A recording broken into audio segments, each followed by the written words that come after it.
The first half of the first reel, namely Reel-01A, starts with this specially prepared title.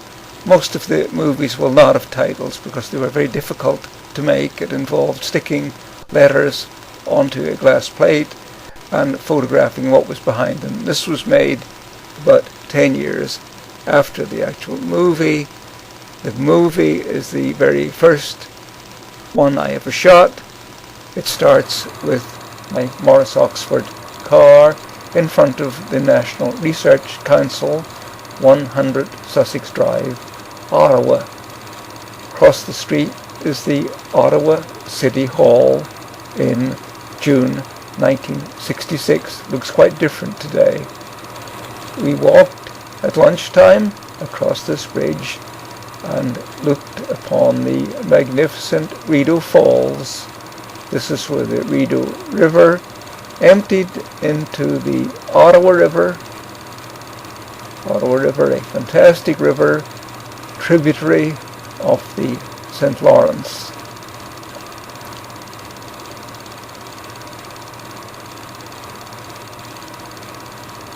And here are more scenes of the walk.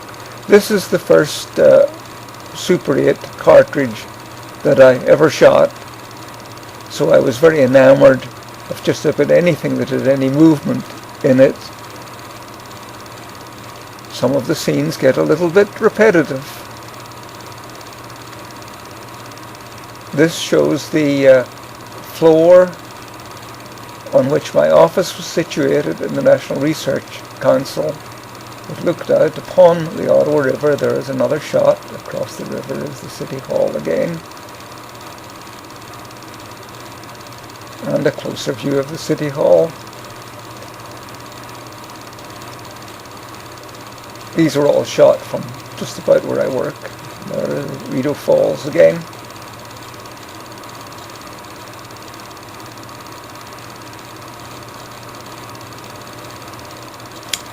Further up the falls, further up the Rideau River, there are additional falls. There's quite a large drop. There's a parallel Rideau Canal that handles shipping. You can take pleasure cruises from Ottawa into the Ottawa River, getting there via the Rideau Canal and not by sailing over the falls. Of course, the Rideau Canal has locks to achieve the drop in an orderly, smooth, if somewhat slow way. Driving along the Rideau River, very pleasant drives. Here's an arts exhibition in downtown Ottawa, in the very center of the city. Lots of things going on as befitted the capital of Canada. We're now driving into Sussex Drive from the center of the city. Yet another view of the Ottawa River.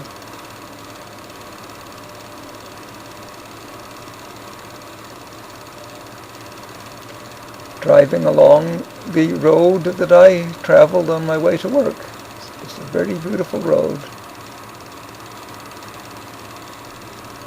This was shot from the car belonging to a friend who was driving at the time. There we see the Ottawa River flowing very fast. Presumably there had been some rain recently. We're in June, so the snow will long ago have melted.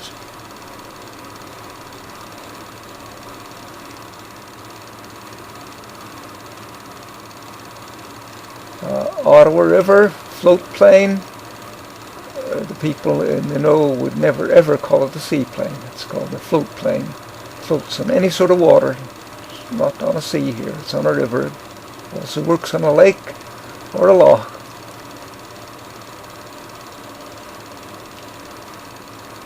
Coming from cities of Oxford and Belfast, I was completely enthralled when I saw these squirrels.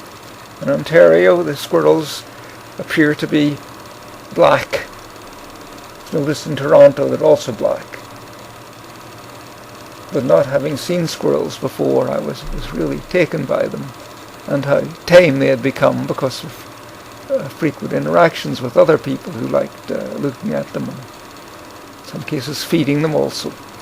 I kept taking these pictures of squirrels because I was fascinated by these pretty creatures I had not previously seen.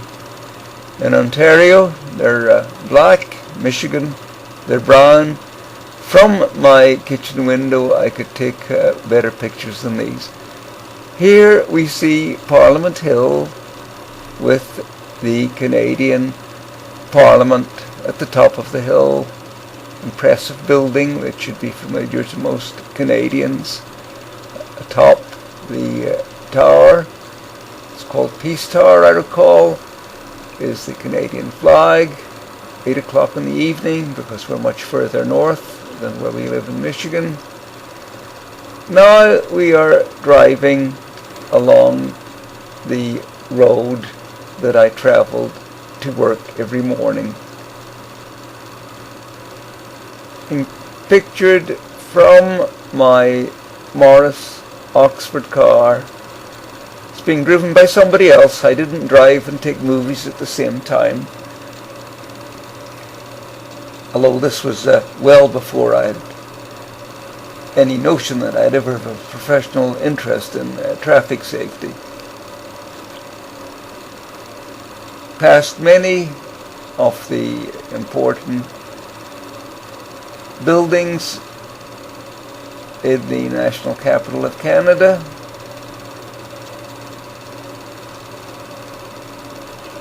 Many views of the Ottawa River, past a wonderful lookout, which one still stopped in from time to time because there were always interesting new things happening on the river.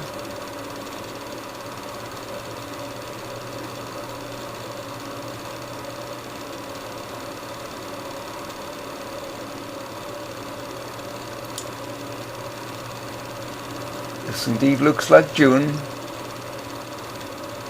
This is one of the many buildings we passed. It's the Governor General's residence.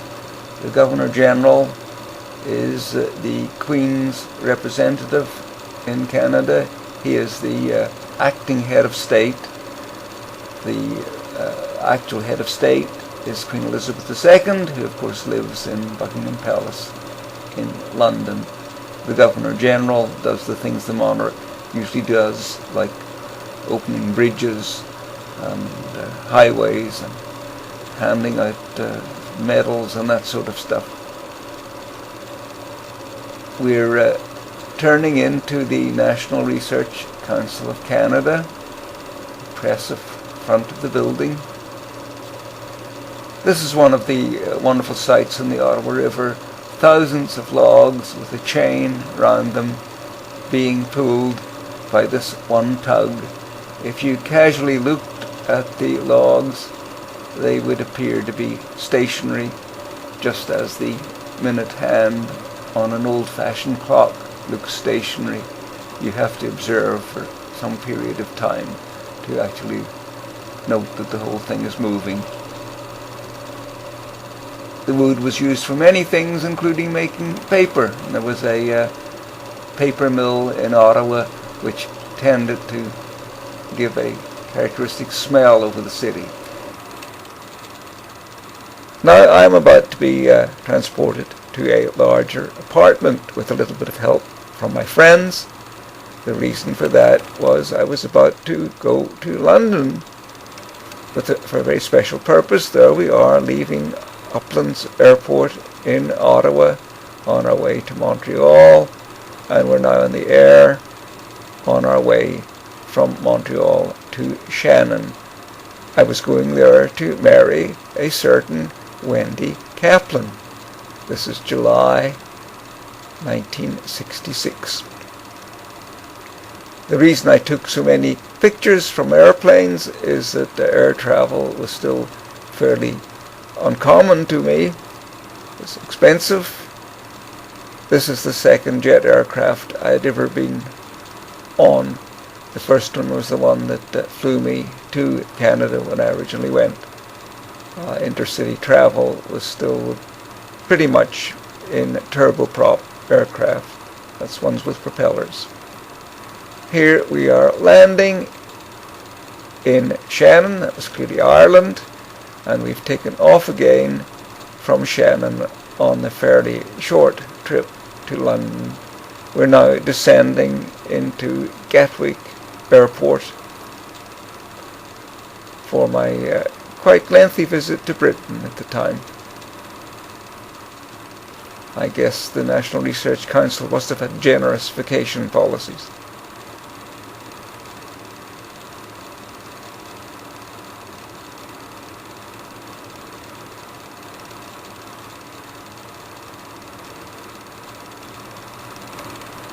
We're in England now, in Oxford, on the River Cherwell in a punt.